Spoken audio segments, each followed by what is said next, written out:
হাতটা দেখছো? আজকে আমি ঢাকা সিটিতে আছি, ঠিক আছে?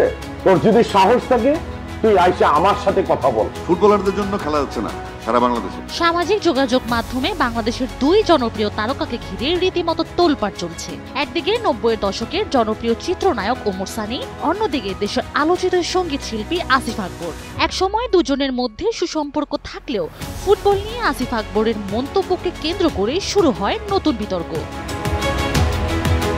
সাম্প্রতিক সময়ে আসিফ আকবর বাংলাদেশ ক্রিকেট বোর্ড বিসিবির পরিচালক নির্বাচিত হয়েছে। নতুন দায়িত্ব পাওয়ার পর থেকে ক্রিকেট অঙ্গন থেকে শুরু করে গণমাধ্যমে তার সক্রিয় উপস্থিতি বেড়েছে। এমন সময় এক অনুষ্ঠানে তিনি মন্তব্য করেন, ফুটবলারদের কারণে দেশে ঠিকমতো ক্রিকেট খেলা সম্ভব হচ্ছে না। প্রতিটি জেলার স্টেডিয়াম নাকি দখল করে রেখেছে ফুটবলাররা।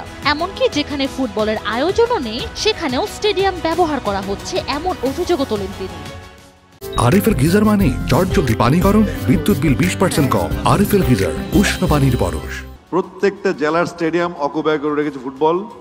প্রত্যেকটা জেলার যেখানে ফুটবলের কাজ নেই সেখানেও ফুটবল অকুপাই করে রেখেছে, এবং ফুটবলারদের ব্যবহার খুব খারাপ। তার এই মন্তব্য ছড়িয়ে পড়তে সামাজিক যোগাযোগ মাধ্যমে তীব্র সমালোচনা শুরু হয়। বাফুফে দ্রুতই প্রতিবাদ জানিয়ে তার বক্তব্যকে দৃষ্টিকটু ও অশোভন আখ্যা দিয়ে চিঠি পাঠায়। তবে এখানেই বিষয়টি শেষ হতে পারত, কিন্তু আসিফ আকবরের মন্তব্যের বিরোধিতা করে ফেসবুকে ভিডিও বার্তা প্রকাশ করেন নায়ক ওমর সানি। সেখানে তিনি ইঙ্গিত দেন, নতুন দায়িত্ব ও ক্ষমতার প্রভাবেই হয়তো আসিফ এমন মন্তব্য করছেন। ফুটবলকে নিয়ে কথা বলাটা তোমার মানায় না। আর বেসিক্যালি তুমি হচ্ছে ব্রাজিলের সাপোর্টার, সেলুট তোমাকে যে আমিও একজন ব্রাজিলের সাপোর্টার। কিন্তু ওই যে গরম চেয়ারের কারণে সমস্যাটা তোমার না, চেয়ারের গরমের কারণে আমি এটা কিন্তু ফিল করতে পারছি। ভিডিওটির নিচে আসিফ মন্তব্য করলেও পরবর্তীতে তা মুছে ফেলেন। তখন কিছুদিন আলোচনায় থাকলেও ধীরে ধীরে বিষয়টি স্তিমিত হয়ে যায়।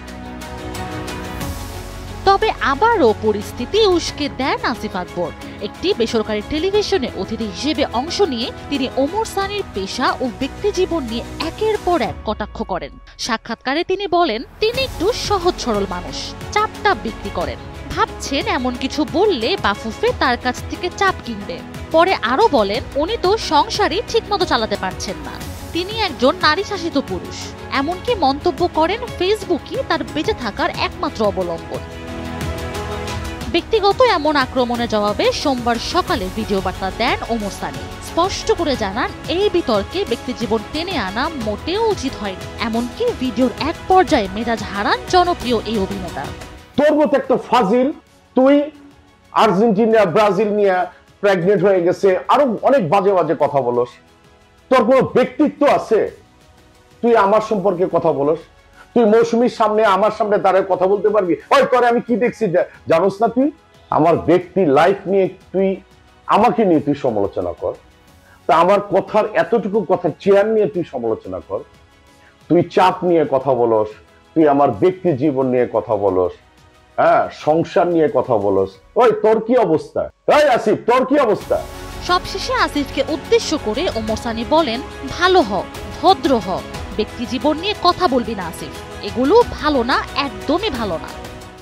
ভালো হ, ভদ্র হ, ব্যক্তি জীবন নিয়ে কথা বলবি না আসিফ, একদমই না, এগুলো ভালো না। আমি কি না আসি তোর ম্যাডামরে যে জিজ্ঞেস কর। এভাবে ক্রিকেট ফুটবল নিয়ে শুরু হওয়া কথার লড়াই ক্রমেই রূপ নিয়েছে দুই তারকার প্রকাশ্য ব্যক্তিগত দ্বন্দ্বে, যার রেশ অব্যাহত আছে সোশ্যাল মিডিয়ায়।